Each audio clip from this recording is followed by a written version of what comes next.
నక్షత్రేశ్వర, పత్రములు సాక్ష్యములేల కావాలైనయ్యా.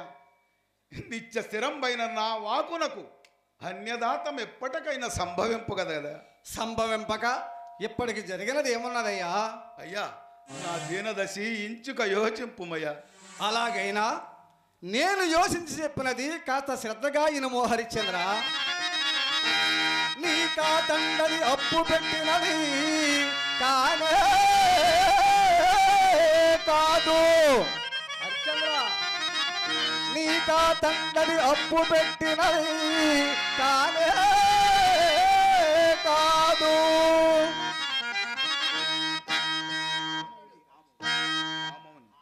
ఆమూని నేకై సాచి మకార్థమిమ్మనిన సొమ్మే కాని అప్పు పెట్టినది కానే కాదు. అద్దానికై నీ కను నువ్వు యుగము జల్లి ఇటముల్లే రాజ సర్వస్వమున్ సేకొన్నాడుక. ఇక ఏటి అప్పు నిజమున్ సింధింప ఇంతే కదా.